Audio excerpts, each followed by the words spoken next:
Ay, from Tayusel nga. Ayan. Meron silang, kasi guys, yung kwento nito, nag-invite kasi talaga sila for the launching. Ang galing guys. Wala pala kaming gas. Sabi ko, si Baby Girls, please follow her or subscribe to her channel. Please help us make her happy. The happiest kid in the whole city. Hey everyone! Welcome back to another vlog! And today, kakatapos ko lang maglaba. So, naisipan ko na magva-vlog tayo kasi mag-open ako ng package, guys, na maliit na package lang. Pero, hindi ko alam kung kanino galing, but I have an idea. Siguro galing yun sa Tayusel. Pero, hindi ko pa siya sure kung ano talaga. So, without any further ado, kukunin na lang natin yung Dito na ako, sa salas na ako mag-unboxing, guys. Alright, ayan, dyan kayo. Ayan, yung mga packages ko kasi naka-address siya sa workplace ko. So, pagdating ko, nung nagdalagin na ako, sabi ng guard, meron daw akong medicine sample. Nagtataka sila kasi bakit ako may medicine sample, hindi naman ako doktor. Tapos, sabi ko, ay, baka yung galing sa isang company, wala yan, para sa YouTube yan, ganyan ko. So, open natin. Guys, nag-invite sila actually. Nagsasabi na ako, pero hindi ko pa sure kung ano to, saan nanggaling to. Kasi may mga pinagbigyan ako ng shipping details ko eh.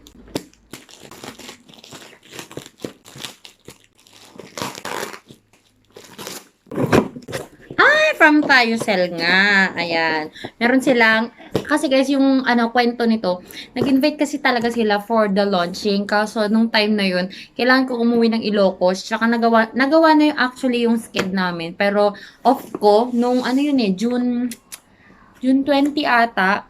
Kaso, pina-off ko. Yun nga lang, kailangan ko umuwi ng Ilocos. So, hindi ako naka-attend ng launch nila. Sa Manila pa actually.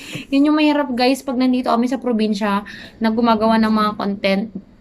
Kasi kapag may mga events, ganyan, hindi kami nakakapunta dahil malapit lang naman, mga 3 hours travel lang naman. Pero, the schedule, yan. Kapag may work, yan. So, may sila? May pa-paper bag. Ito guys, yung Tayusel is the brand na from ni Heart Evangelista, Escudero. Ayan.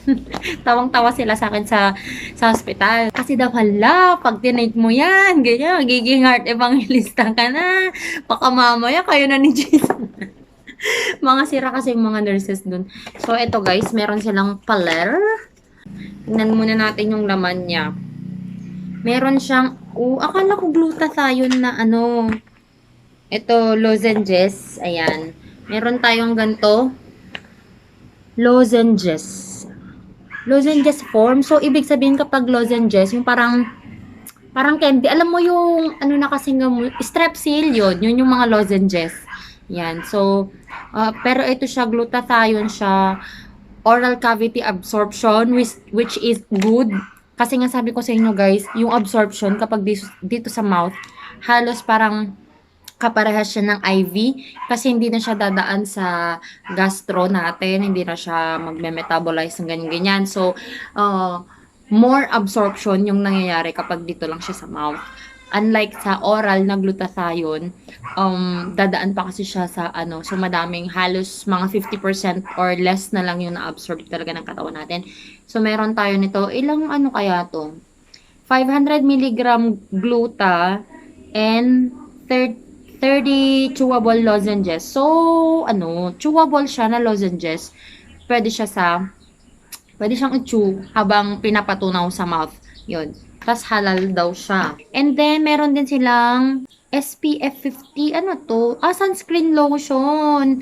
Ito naman guys, sunscreen lotion with SPF 50 plus 4 hour na water resistant against UVA and UVB rays. So, perfect siya kasi alam niyo naman ako guys, mahilig ako sa mga SPF kasi yun yung nagpo-protect talaga sa katawan natin. So, I'm so excited to use this. I will start taking this and of course, kukuha tayo ng before and after natin na photos.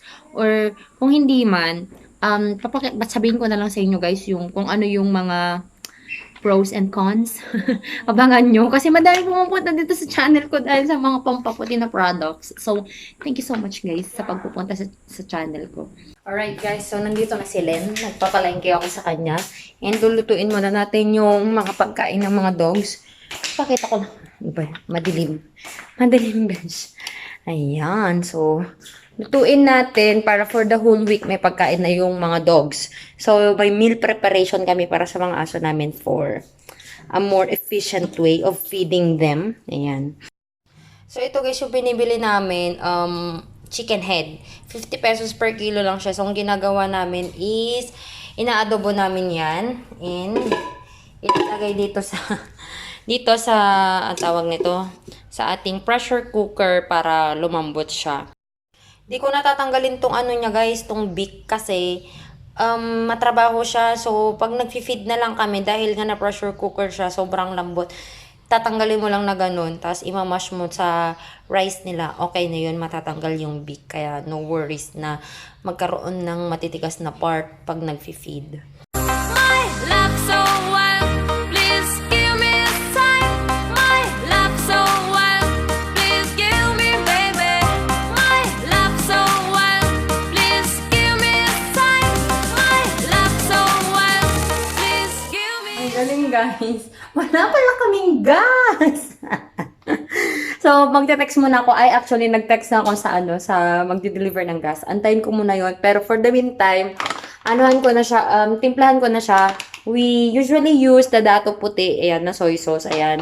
And, naglalagay lang ako ng vinegar. Tapos, hindi na siya yung usual na, na adobo na may mga spices. Kasi, di ba, bawal sa kanila yung onion, bawal yung garlic, ganyan. So, hindi na ako naglalagay nun.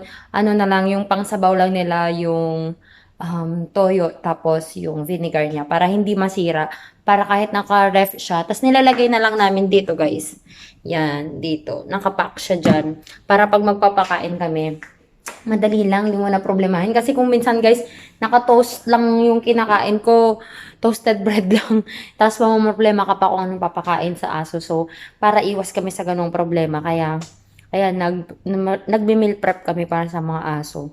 Hay nako guys, instead sana na magluluto na rin ako para sa dinner namin. Para, di ba? Wala na akong aasikasuhin mamaya. Ano ba yan? Anong nangyari, Beshi? Yan, para wala na sana akong aasikasuhin mamaya para tulog na lang, preparation for duty, ganun. Wala pa kaming gas. Anong oras na? Mga 4 na siguro. Yung relo kasi namin dito sa kusina, guys. Wala na rin baterya.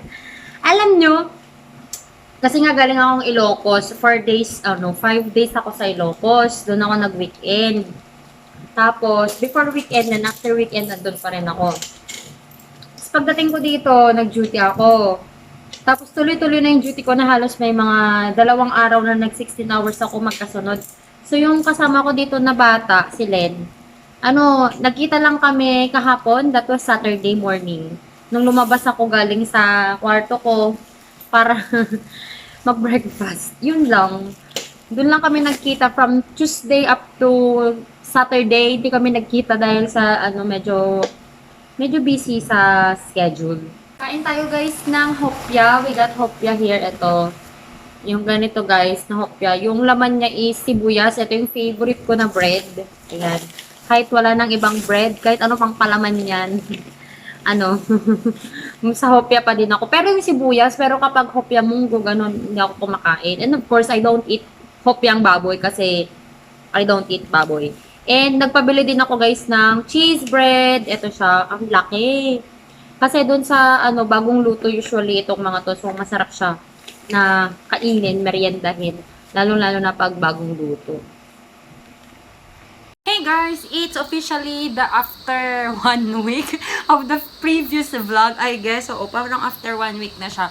Ngayon ko lang na-realize na wala palang ending yung ating vlog. So, currently guys, nagpi-film ako, kaya nandito ako sa setup ko. And finally, I got my ring light. Yung ring light na binili ko. So, probably, sana mauna to. Sana mauna to. Pero, kung hindi man guys, nalagay ko naman yung link in the description box.